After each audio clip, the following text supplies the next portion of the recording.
So, what was the worst audio format, consumer audio format of all time? Well, chime in.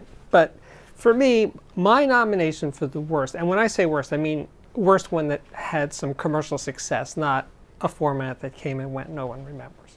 No, I mean a format that was hugely successful, that was really awful. It started awful and it ended awful. There was no ever good time for this format. And the format is the 8-track cartridge.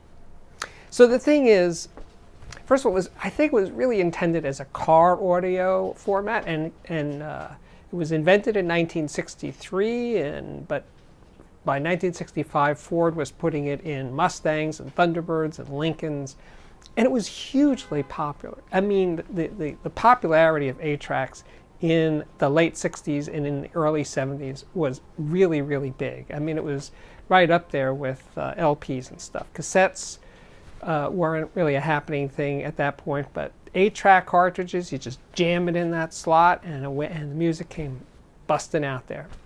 Sometimes, because it didn't always come out, because a lot of times when you put the cartridge in, it was a big, bulky plastic cartridge. When you put it in the player, it jammed and nothing would happen, or you'd hear a little music and it would stop and it would start. Take it out, put it in, not fun. But you know, if you put it in just right, gingerly put it in that slot, you heard music. But the real weird, I mean, tape jams and breaking and stuff were very common. But the real problem with this format was the format.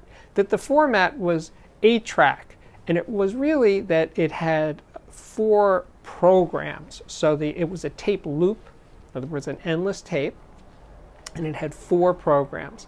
So if it was, let's just make the math simple, if it was an 80-minute tape, it had 4 20-minute programs.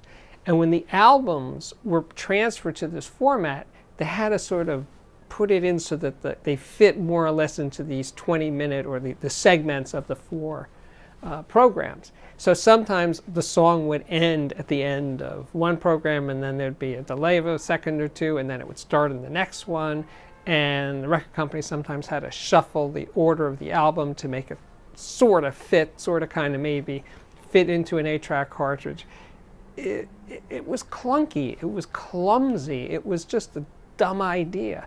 And yet somehow it just kept going. Now, some people who are old enough to remember the 8-track cartridge might have think, oh, it was a thing in the 70s and it kind of was over. But no, it actually went on and on and on.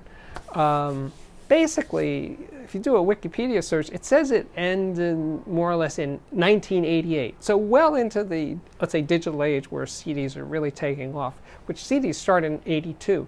So, well into the CD digital age, people were still buying 8-track cartridges, pre-recorded music on 8-track, and they were buying players for their house or possibly even for their car. I don't remember how long it went into the car thing, but for such a flawed format, it had a pretty long lifespan. Now, all the tapes pretty much sold were pre-recorded tapes. There weren't a lot of 8-track recorders that consumers could have at home. But I bought one. I bought one in maybe 1970. And I had this dopey idea for my friends, I'd buy blank 8-track cartridges, and I would transfer LPs to these 8-tracks and sell them and give them to friends of mine. The selling part is kind of shaky in terms of legality, but it's so long ago, statute of limitations. But anyway, but I, as a so-called manufacturer of 8-track tapes that I was giving and selling to friends, I had the same problem, that these programs were very awkward to fit the record onto the tape. And of course, when I sold them to people, they jammed and broke and had all kinds of problems. So talk about leaving a bad taste in my mouth. It left a really bad taste in my mouth. So is there anything good about 8-track cartridges? Well, no.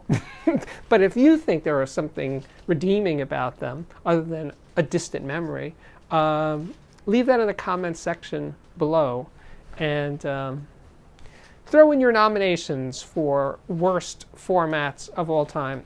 And let's just keep it to formats that had some lasting power, not ones that no one remembers at all. That's it. I think I'm done. This is the Audiophiliac Daily Show, and it does come up daily, so check back often. Subscribe to this YouTube channel if you like this sort of thing.